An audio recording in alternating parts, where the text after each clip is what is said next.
mistakes on the year. How have you been able to avoid mistakes this season, better than in seasons past? I think the first thing is experience, and I've been around, I've played, I've had the opportunity to see when defenses are mixing it up and throwing changeups at us. And then I think another thing is Coach DeBoer and just the situations that he puts me in, that he puts us in as quarterbacks. There's always a check down guy. There's always guys getting open and making my life a lot easier. Zach. Following up about Coach DeBoer, and then Mike talked about this too when we talked to him, obviously when he was healthy earlier in the season, but just where do you think he has helped you grow the most in the last year, give or take, that you've worked with him? I would say, on that same note, I would say in the decision-making process, he simplifies things so much, and he makes it easier and quicker to go through progressions.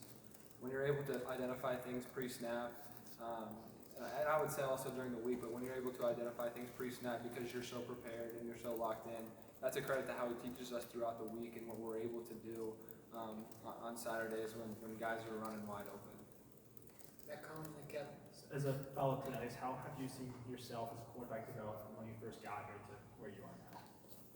I would say, just being other than being a more well-rounded leader, the intangible things, I would say the tangible things, just completely, trusting my progressions, trusting my reads, going completely through it. If the first guy's not open, that's fine. The second guy might be, the third guy might be, and trusting that those guys are going to win, trusting the guys up front.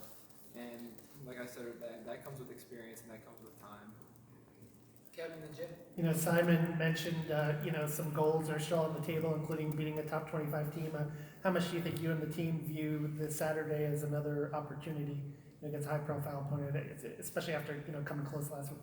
Sure, that's exactly what it is. It's another opportunity, and it's our next game. Just another opportunity to go out, especially for these seniors. Senior day, the last time that they're going to play on that field. So, it's one of our season goals ahead of us, but it's also just another chance to go play, to go compete, and kind of go show what we're capable of doing. Jim and Tom.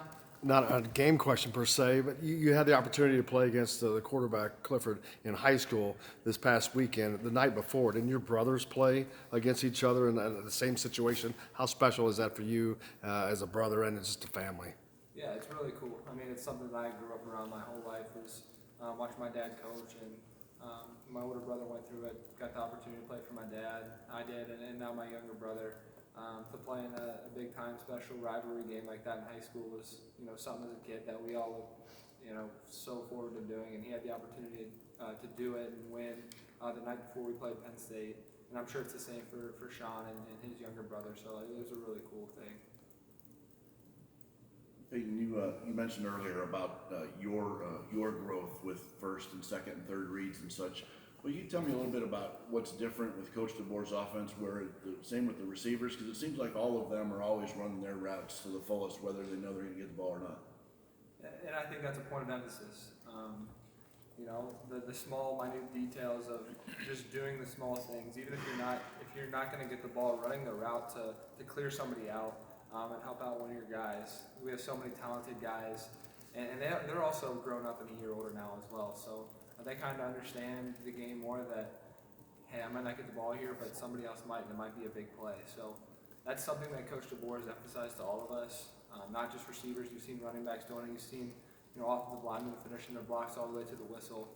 And then even the same thing on defense with guys running to the ball. So the effort's definitely there, and it's something that it has been a point of emphasis for sure. Eames and Zach. This will be the last home game for Donovan Hale and Nick Westbrook. What have those guys meant to you? Who are the young guys that might be able to fill that kind of big receiver role that might be freshmen? Yeah, I mean, those two guys, Nick and Donovan, have been huge in my development and growth as a quarterback. I owe those two guys a whole lot just because of how easy they've made my life. But young guys, I think you saw David Ellis step up. Miles Marshall's a guy who's continued to get better. Ty, not necessarily a super young guy, but those guys really, really good players. They're really starting to understand Coach DeBoer's offense and just the small things of how you get better and how you prepare every single week. So I'm excited for what those guys are doing and then what they have the ability to do in the future. Zach?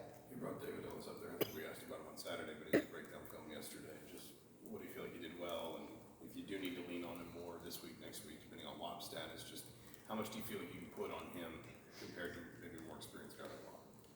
I think we can put a lot on him. He's been in a whole bunch of different spots this year, just with personnel, because we're so high on what he is able to do. And after watching the game, he didn't really miss a beat. We didn't miss a beat. He did a really good job of, one thing that has been a focus for him is the small details and just alignment and technique. And he really cleaned that up from, where he was in the beginning of the year to where he was against Penn State. And, we're confident, we're excited for what he's able to do, if we're going to need him a whole bunch this weekend. Taylor?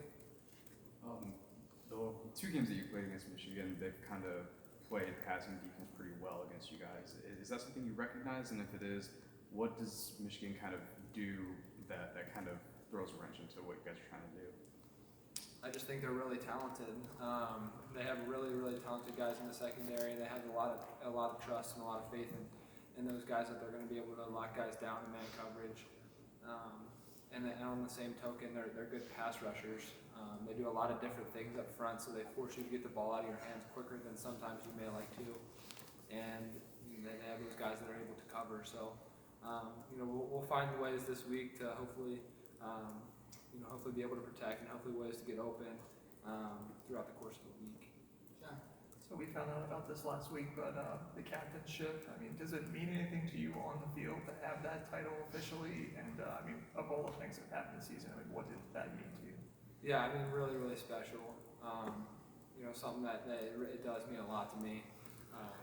Because it kind of just signifies the fact that coaches, teammates, everybody involved with Indiana football has faith, has belief in me, and it's bigger than football. Just as a person, as a man, that people look up to me, that they listen when I talk, and it was really special. It was something that when Coach Allen told me, it was a really, really good feeling. All right, thanks, Peyton. Thank you.